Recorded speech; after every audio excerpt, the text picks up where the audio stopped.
क्या आपने कभी केरल में हुए खून की बारिश के बारे में सुना है या फिर रेत में तैरने वाले पत्थरों के बारे में सुना है? अगर नहीं सुना है तो इस वीडियो में आप कुछ ऐसे ही 10 मिस्टीरियस एंड अनसॉल्व फैक्ट्स जानोगे जो शायद ही आप जानते होंगे। वीडियो को लास्ट तक ज़रूर देखना। एंड चलिए वीडियो को स्टार्ट करते हैं। मैं हूं आपका होस्ट एंड दोस्त Shrimant and you are watching fun field tax. Easy go.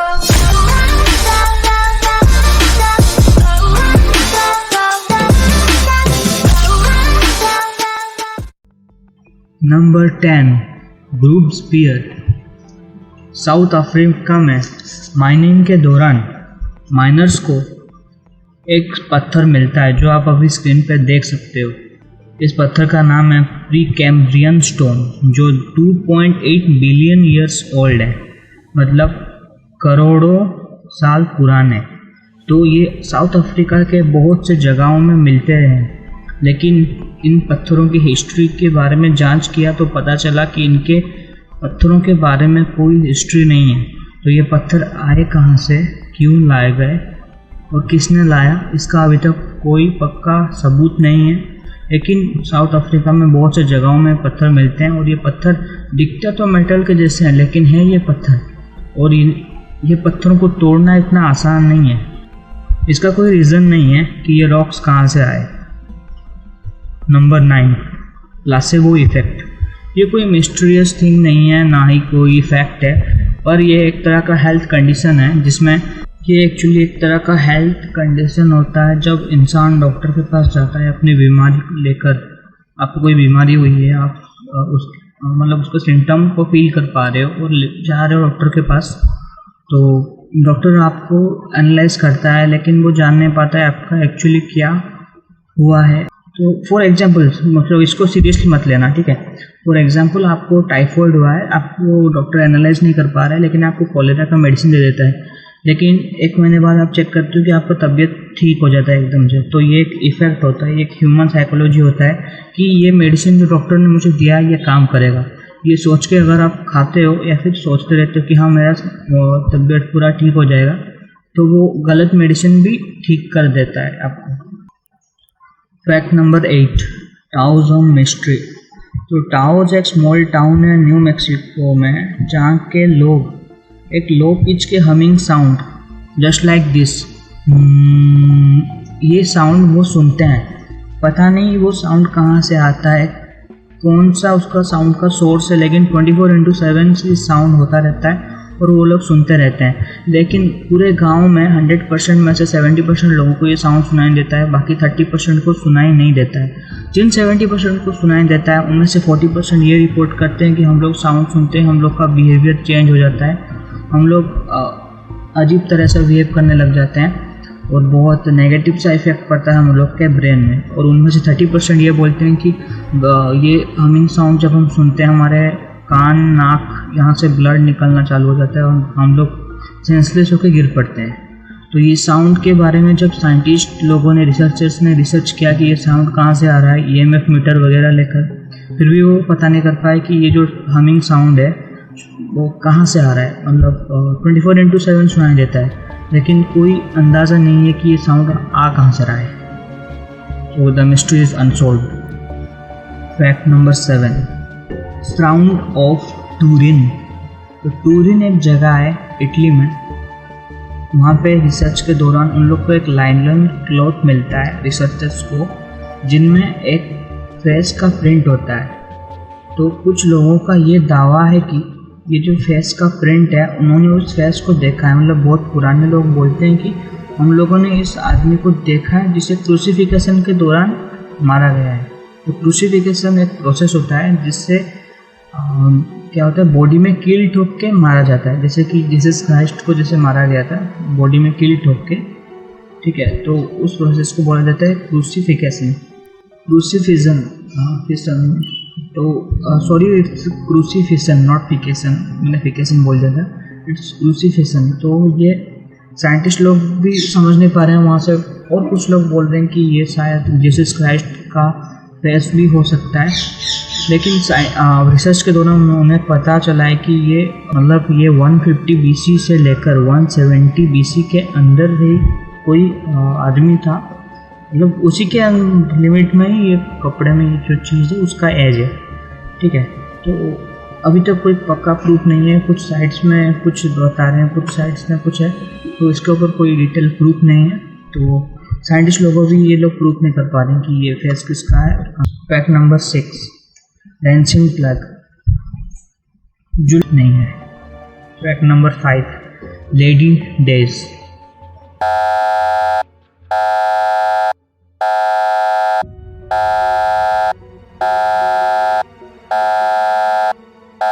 तो साइंटिस्ट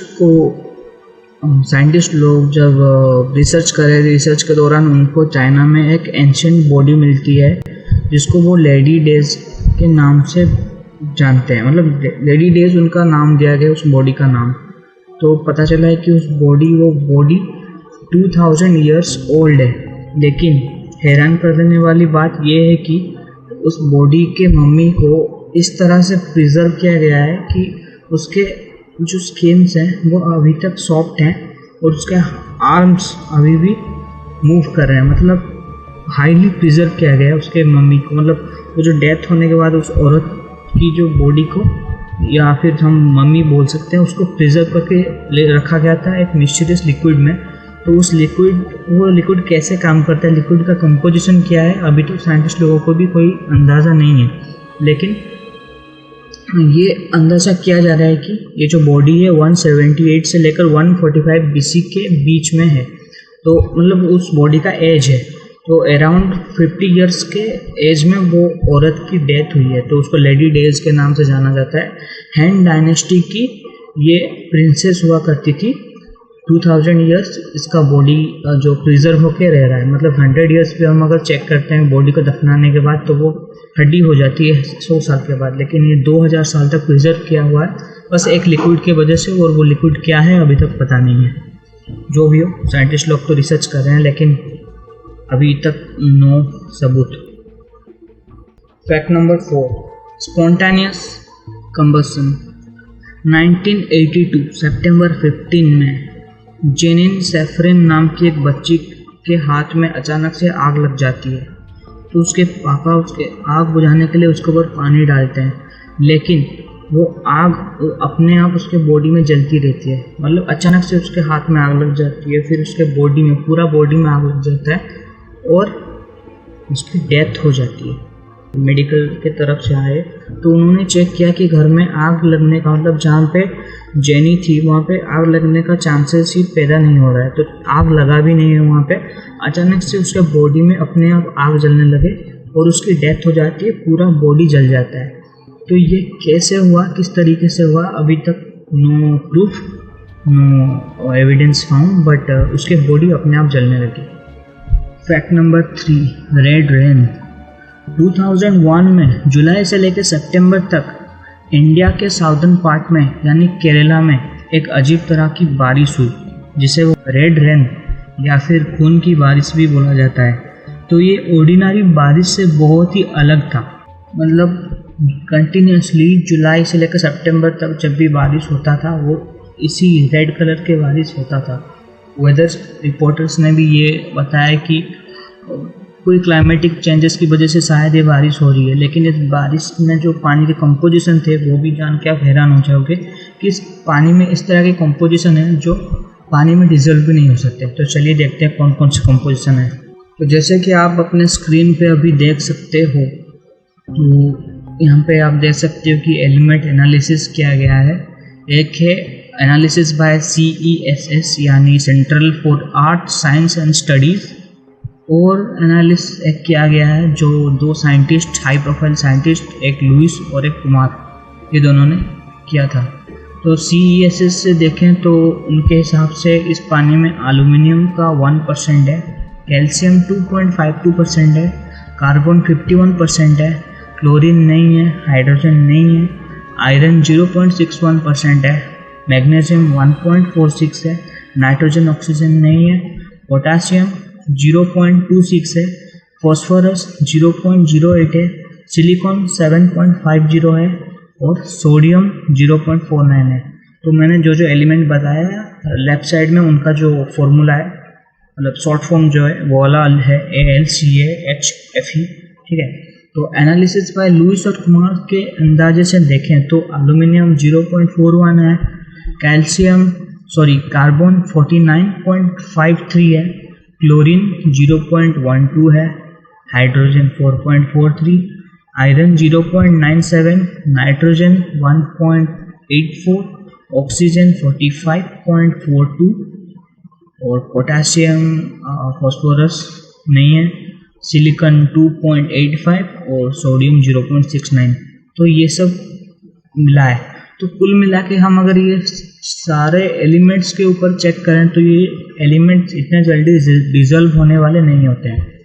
मतलब इनमें से पता है आपको आयरन वाटर में डिजॉल्व होता है क्या? हाँ, हाई कम हम रिएक्शन करते हैं तभी यह वाटर में डिजॉल्व हो सकता है, वरना वैसे डिजॉल्व होने का चांसेस नहीं है।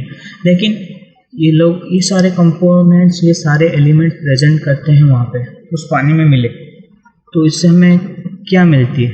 मतलब ये जो रेन हुआ था इसके बारे में जो भी एनालिसिस किया गया है ये अभी तक अनसॉल्व्ड है।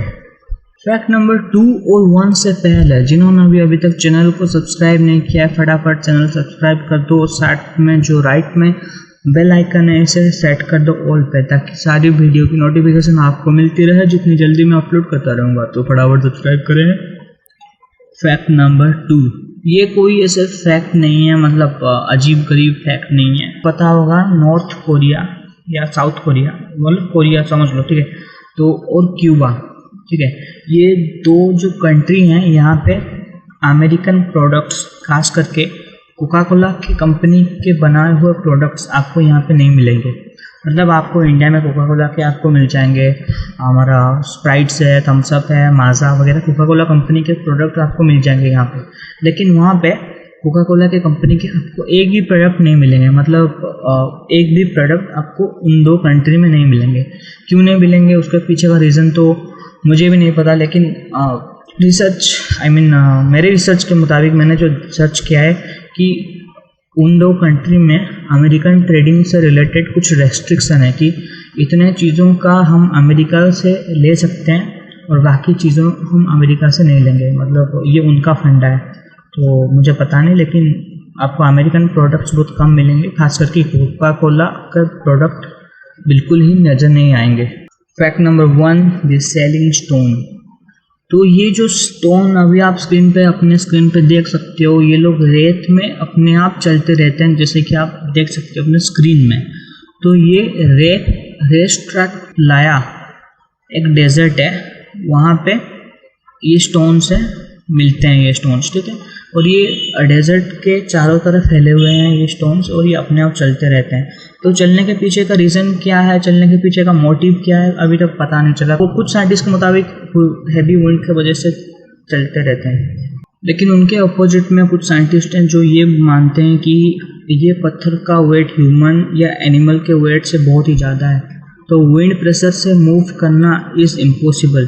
तो साइंटिस्ट के हिसाब से कुछ यहाँ पे कुछ ज़्यादा ही ऐसे इलेक्ट्रोमैग्नेटिक फ्रिक्वेंसी या फोर्स मौजूद है जो इन पत्थरों को मूव करती है। और हैरान की बात यह है कि इनके वहाँ पे बहुत से पत्थर हैं, मतलब इवन हम काउंट नहीं कर सकते, बहुत ही ज़्यादा पत्थर हैं, लेकिन ये लोग जब मूव करते हैं एक दूसरे से कभी टकराते नहीं हैं। मतलब एक तरह से उनके थ्योरी भी मान लिया जाए तो एक तरफ से हाँ ही है, मतलब यहाँ पे हाईली इलेक्ट्रोमैग्नेटिक फोर्स है जो इक्वल पोल्स को रिपेल करता है और अपने आप मूव करता रहता है। तो जब भी ये मूव करते हैं अपने पीछे आप देख सकते हो ऐसे लंबा सा लाइन खींच लिया होता है, जैसे आप देख सकते हो स्नेक स्टाइल में जैसे मूव कर रहे हैं। तो फिर भी इनका जो मिस्ट्री कि ये क्यों मूव करते हैं, कैसे मूव करते हैं, अभी तक पता नहीं चला है। तो होप सो आगे हमें जो भी मिलेगा, जो भी पता चलेगा, आई विल अपडेट दैट। तो आज के लिए बस इतना है। वीडियो अच्छा लगे तो like share subscribe and bell icon press कर देना, लाइक बटन ठोक देना। वीडियो बनाने में 6-7 घंटा या 1-2 दिन लग जाते हैं, खास करके रिसर्च करके बनाने में, लेकिन एक लाइक करने के लिए सिर्फ 1 सेकंड का टाइम लगता है। तो फटाफट लाइक कीजिए, शेयर कीजिए, सब्सक्राइब कीजिए, कमेंट कीजिए। तो इंस्टा आईडी भी आपको नीचे मिल जाएगा, फटाफट मुझे फॉलो कर लेना।